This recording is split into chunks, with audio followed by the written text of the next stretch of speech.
Ouais. Nous sommes avec M. Tibourcé Couton du Bénin. Nous sommes là pendant 2 jours pour réfléchir sur l'assurance industrielle, une première ici au Sénégal. L'exemple du Sénégal a été cité avec le Bénin et la Côte d'Ivoire en second rang. Quelles sont les leçons que vous avez tirées durant ces 2 jours sur l'assurance industrielle? Oui, il faut dire que l'assurance industrielle est vraiment une innovation qui permet d'approcher les réalités de nos producteurs, puisque l'assurance classique n'est vraiment pas adaptée aux réalités des producteurs agricoles. Et c'est ça qui fait que pendant longtemps, ils ont été laissés en marge. Or, l'assurance, c'est vraiment un point critique du développement de toute activité. Sans l'assurance, on ne peut vraiment pas développer une activité.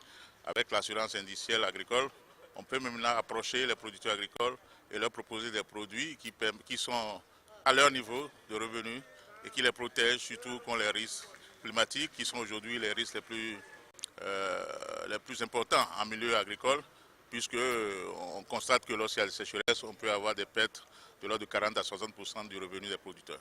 Et parlez-nous l'exemple du Bénin, le cas du Bénin. Si on sait au Sénégal, certes avec la CNAS, quel est l'exemple type du Bénin? Oui, le Bénin est venu après le Sénégal, donc nous n'avons pas encore l'expérience, une expérience aussi profonde que celle du Sénégal. Nous avons démarré plutôt en 2002, donc à peine nous avons 5 ans d'expérience. Et donc nous avons démarré, nous avons des produits sur le maïs. Nous voulons démarrer également un produit sur le coton, d'ailleurs en même temps que le Sénégal, mais le Sénégal vient de nous devancer encore. Et donc, grâce à ces produits, on espère quand même couvrir un grand nombre de producteurs agricoles. Surtout le coton au Bénin, c'est une culture principale, une culture de rente, la principale culture de rente. Et on espère qu'avec ça, on pourra donner une couverture aux producteurs, puisque la sécheresse aujourd'hui intervient de temps en temps et enlève une bonne partie des revenus du producteur. Les études ont montré que ça peut aller jusqu'à 30% du revenu du producteur qui sont perdus chaque année grâce, du fait de l'importance de la sécheresse. Et certains craintes ont été soulevées concernant les réassureurs. Est-ce que c'est le cas aussi chez vous? Oui, comme je l'ai dit lors du panel, les réassureurs, régionaux ne s'y connaissent pas encore parce que c'est un produit nouveau. Et nous sommes allés, même les assureurs, comme on l'a dit dans la salle, sur 207 sociétés de la zone FANAF, il n'y en a que 2 actuellement qui sont dédiés à l'assurance agricole. Bon, c'est encore la même chose chez les réassureurs. Ils ne connaissent pas le produit, ils ne connaissent pas le domaine, mais il y en a quelques-uns qui viennent quand même et qui veulent aussi s'y faire. C'est le cas de la SICARE. La SICARE nous soutient, nous l'avons déjà dit dans la salle. Et je pense que Africa devrait aller de la même façon et peut-être d'autres également, les privés, parce que ce n'est pas quelque chose qu'on peut gagner. On ne peut pas gagner, disons, à court terme, mais je pense qu'à moyen et long terme, ça va être bénéfique pour les réassureurs. Je vous remercie. Merci à vous aussi. Okay. And the theme of lessons learned on sector at risk. Our work with the Senegalese will actually can benefit from a program like this one.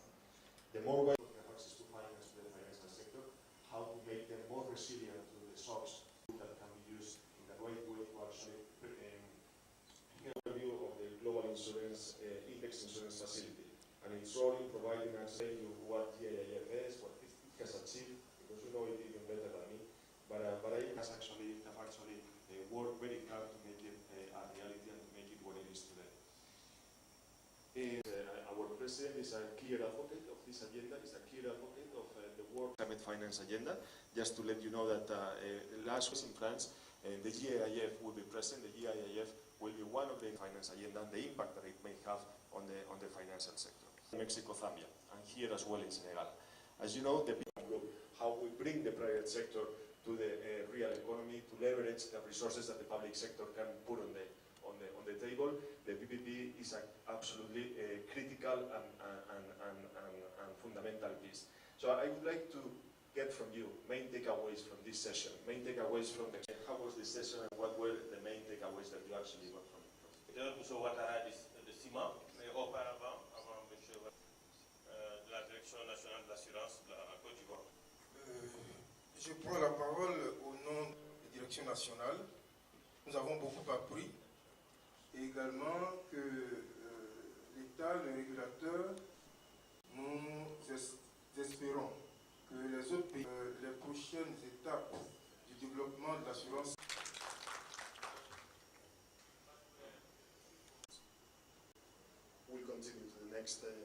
next topic.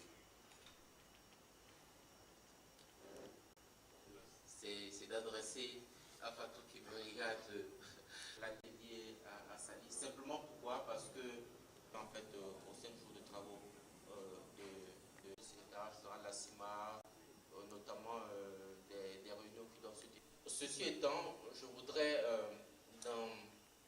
qui nous a appuyé depuis 2000 relatif à l'assurance indicielle réglementaire, qui fassent en sorte que leur activité soit une activité formelle. Ceci étant, je note, je ne me faisais pas d'illusion lorsque le cadre réglementaire a été mis en place. C'est pour ça que nous avons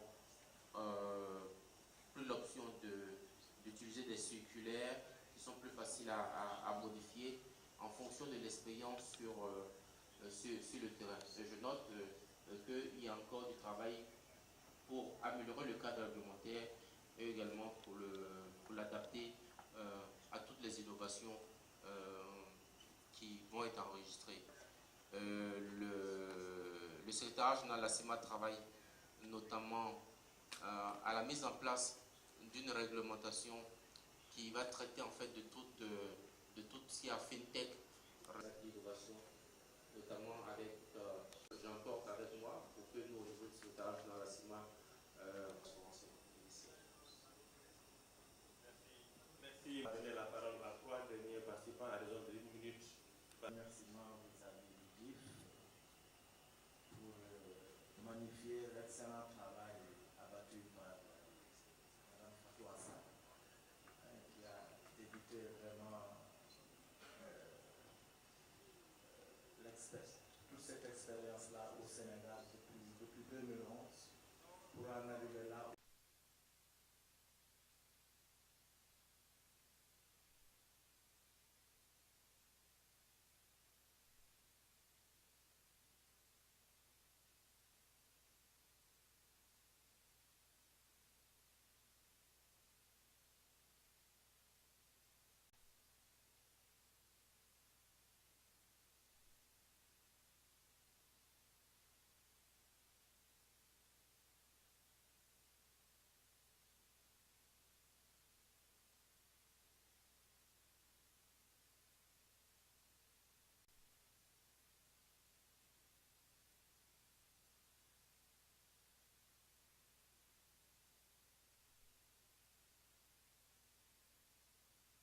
Nous sommes au terme de ces 2 jours de rencontre. Merci. Alors, moi, c'est Fall Mohamed Moustapha, directeur général adjoint de la Compagnie nationale d'assurance agricole du Sénégal. Alors, ce qu'on peut retenir du forum du GIF, Global Index Insurance Fund, c'est que c'est une belle initiative, ça a été une très belle initiative d'organiser ce forum pour faire le bilan de la mise en œuvre de l'assurance agricole indicielle en Afrique au niveau des différents pays et de pouvoir partager les différentes expériences en vue de dégager des perspectives de ce nouveau type d'assurance qui constitue un instrument efficace de lutte contre les risques agricoles. Justement, au cours de ces rencontres, certaines craintes ont été soulevées concernant les rassureurs par rapport au volet social que le paysan est. Comment vous réagissez par rapport à ça? Alors, vous savez que l'assurance est une discipline, si vous voulez, de gestion des risques qui fonctionne tout simplement par rapport au principe de la mutualité. Et les compagnies d'assurance, quand elles prennent un risque, elles sont obligées, en fonction de ce principe de mutualité, de transférer le risque à un réassureur.